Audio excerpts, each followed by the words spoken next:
आखिर गरीब माली का बेटा कैसे बन गया दुनिया का सबसे अमीर फुटबॉलर? क्या आपको पता है क्रिस्टियानो को इस दुनिया में आने से पहले लड़नी पड़ी थी मौत की लड़ाई, क्योंकि उनकी खुद की मां उन्हें मार देना चाहती थी। बस सिर्फ यही नहीं, आज दुनिया के बिगेस्ट फुटबॉलर में से एक और इकलौते ऐसे फुटबॉलर बनने वाले रोनाल्डो, जिन्होंने सबसे पहले $1 बिलियन यानी 7,500 करोड़ से ज्यादा की कमाई की है, लेकिन उनका बचपन ऐसी गरीबी से गुजरा था कि उनके पास असली क्या खेलने वाली कार्ड्स तक नहीं थी। तो आखिर रोनाल्डो के साथ ऐसा क्या हुआ कि ना सिर्फ वह दुनिया के नंबर 1 प्लेयर की लिस्ट में शामिल हो गए, पर आज उनके पास फुटबॉलर्स का सबसे बड़ा बैलन ड'ओर अवार्ड है, वो भी 1-2 नहीं बल्कि 5-5। और तो और आखिर दुनिया उन्हें फुटबॉल का भगवान मानकर उनकी पूजा क्यों करती है? जिंदगी की हर लड़ाई को इंसान जी सकता है अगर उसके पास अपनों का साथ हो, पर क्या हो अगर वही अपने आप की जिंदगी की डोर को अपने हाथों से काटने लग जाए? और यही हुआ रोनाल्डो के साथ। जब रोनाल्डो की मां मारिया को ये पता चला कि वह अपने चौथे बच्चे के साथ पेट से, तो रोनाल्डो की मां ने अपने इस बच्चे को इस दुनिया में आने से पहले इस दुनिया से बेदखल करने की ठान ली।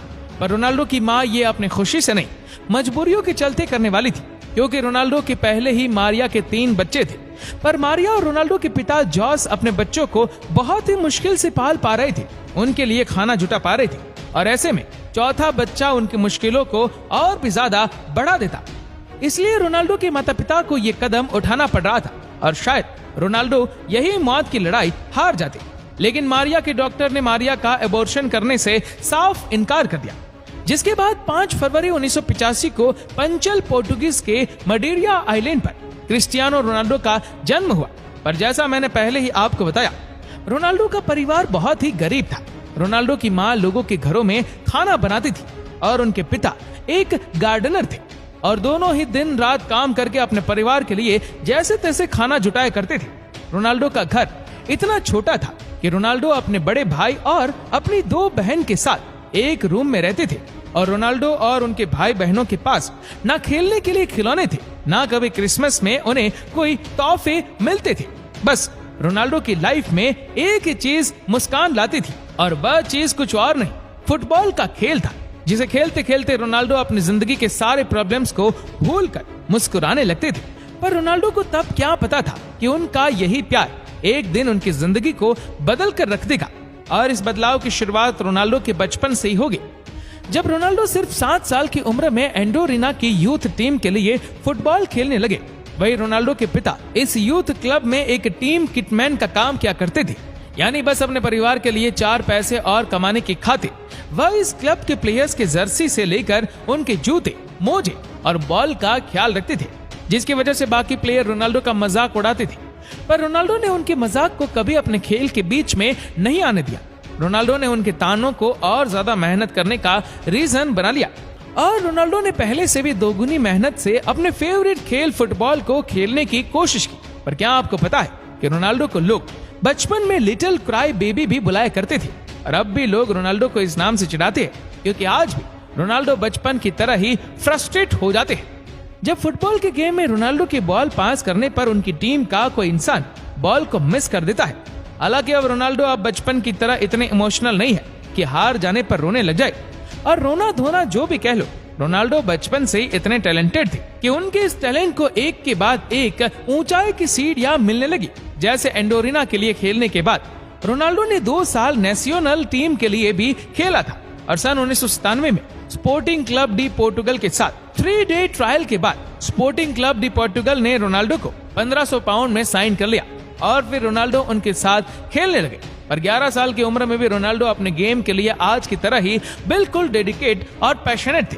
तभी तो वह उस उम्र में जहां बाकी बच्चे आराम से अपने घर में बैठकर जिंदगी गुजारते हैं, रोनाल्डो ने अपने परिवार को अलविदा कहा और अपने फुटबॉल के सपने को पूरा करने वह अपने शहर और घर से दूर लिस्बन में रहने चले गए, जहां जाकर उन्होंने स्पोर्टिंग क्लब डी पोर्टुगल के फुटबॉल एकेडमी को और नए स्कूल को ज्वाइन कर लिया, जहां वह पूरी मेहनत और अपने आप को पहले से बेहतर बनाने की कोशिश करते रहे। और उनकी मेहनत उन्हें तब तो नहीं, पर आज उस मेहनत का फल दे रही है। पर जैसे कहते हैं ना, हर खुशी में गम छिपा हुआ होता है, हर अच्छाई में कहीं ना कहीं बुराई का जन्म होता है। वैसे ही जैसे हर सक्सेस के पीछे हार का अंधेरा लोगों की जिंदगी के सूरज को डुबाने की मेहनत कोशिश करता है, और ऐसे ही कई अंधेरों ने रोनाल्डो के फुटबॉल और तरक्की के रास्ते में आने की कोशिश की। अब रोनाल्डो के पास फुटबॉल खेलने का टैलेंट और उनकी कड़ी मेहनत का जज्बा तो था, लेकिन रोनाल्डो एक तरफ जहां फुटबॉल के लिए पागल थे, वहीं दूसरी तरफ उन्हें पढ़ाई से कोसों दूर रहना पसंद था। इसी के साथ ही रोनाल्डो के गरीबी की दलदल का साया उनके पीछे लिस्बन तक आ गया था। यही नहीं, मडेरा से आए रोनाल्डो की भाषा लिस्बन के लोगों से अलग थी, जिसकी वजह से जब भी वह मुंह खोलते थे तब सब उनका मजाक उड़ाने लगते थे। इसी के चलते रोनाल्डो लिस्बन के बच्चों से बात नहीं कर पाते थे। यही सब वजह से रोनाल्डो टीचर और स्टूडेंट्स के बीच सिर्फ एक बुरे स्टूडेंट्स थे, जिसके चलते रोनाल्डो का बहुत मजाक उड़ाया जाता था और टीचर्स भी उन्हें भला बुरा कहने से नहीं चूकते थे।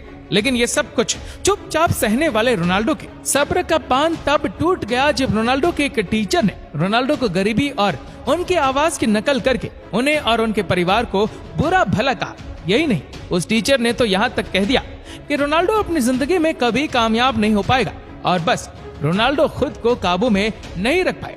रोनाल्डो ने न आओ देखा न ताओ, और अपने गुस्से में उन्होंने उस टीचर के ऊपर एक कुर्सी फेंक कर मार दी। इसके बाद होना क्या था, स्कूल वालों ने रोनाल्डो को उनकी इस हरकत के लिए स्कूल से निकाल दिया।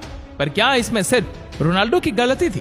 क्या उस टीचर का बच्चों को सपोर्ट करने के बजाय इस तरह मजाक उड़ाना सही था? ऐसे कई सवाल उस वक्त रोनाल्डो के मन में आए होंगे, पर रोनाल्डो ने अपनी जिंदगी में आए इस काले अंधेरे को अपनी जिंदगी की रोशनी को मिटाने नहीं दिया। रोनाल्डो उस वक्त जो सिर्फ और सिर्फ 14 साल के थे, उन्होंने अपनी माँ से कहा कि वो अब कभी दूसरे स्कूल नहीं जाएंगे, और मारिया ने अपने बेटे की बात मान ली। मारिया को रोनाल्डो के ऊपर पूरा भरोसा था। वह जानती थी उनका जो बेटा बचपन में उनके चलते मौत से लड़कर जन्मा था, वह जिंदगी को इतनी आसानी से अपनी हिम्मत तोड़ने नहीं देगा। और रोनाल्डो ने इसके बाद अपनी प्रैक्टिस पहले से ज्यादा तेजी से शुरू कर दी। वैसे तो रोनाल्डो हमेशा से ही बहुत ज्यादा एनर्जेटिक थे, उन्हें हमेशा ही दौड़ते भागते रहना पसंद था। पर 15 साल की उम्र में रोनाल्डो को तब अपने हमेशा एनर्जेटिक रहने का राज पता चला, जब उन्हें ये पता चला कि उन्हें चिकाड़िया है। चिकाड़िया एक हार्ट प्रॉब्लम है, जिसमें एक इंसान का दिल बिना दौड़ भाग और बिना खेले कूदे भी उसी स्पीड से दौड़ता है जैसे किसी दौड़ कर आए इंसान का। और इसके चलते डॉक्टर्स ने रोनाल्डो को फुटबॉल खेलने से मना कर दिया।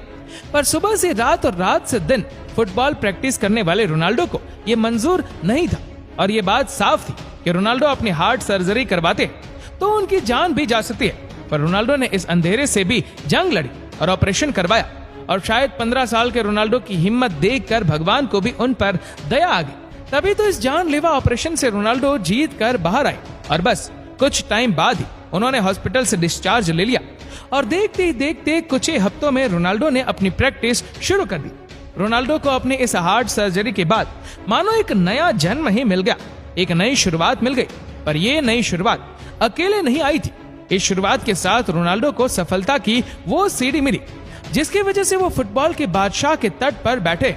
तो पूरी कहानी ऐसे स्पोर्टिंग क्लब दी पोर्टुगल के लिए खेलने वाले रोनाल्डो ने 7 अगस्त 2003 को मैनचेस्टर यूनाइटेड के साथ एक मैच खेला था, जिसमें मैनचेस्टर के पहुंचे हुए खिलाड़ियों की 3-1 से हार हो गई थी। पर अपनी हार के बावजूद मैनचेस्टर यूनाइटेड की टीम रोनाल्डो के खेल से इतनी इम्प्रेस्ड थी कि उन्होंने अपने मैनेजर एलेक्स फर्ग्यूसन के पास जाकर उन्हें किसी भी तरह रोनाल्डो को अपनी टीम में शामिल करने की रिक्वेस्ट कर दी।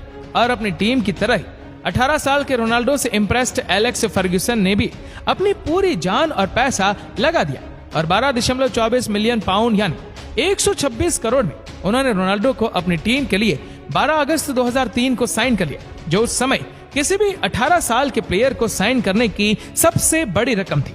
यही नहीं, रोनाल्डो पहले पोर्टुगीज प्लेयर थे जिन्हें मैनचेस्टर यूनाइटेड ने अपनी टीम में शामिल किया था। और टीम में शामिल होने के बाद एलेक्स ही वो इंसान थे जिन्होंने रोनाल्डो को नंबर 7 की जर्सी दी थी, जो आज तक रोनाल्डो की जर्सी का नंबर है।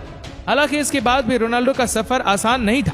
कई बार रोनाल्डो की जिंदगी में बड़े बड़े उतार चढ़ाव आते ही रहे। जैसे 2005 में रोनाल्डो के पिता जो एक अल्कोहलिक थे, उनकी जान लिवर फेलियर की वजह से चली गई। पर रोनाल्डो ने ऐसे किसी भी उतार चढ़ाव से हार नहीं मानी।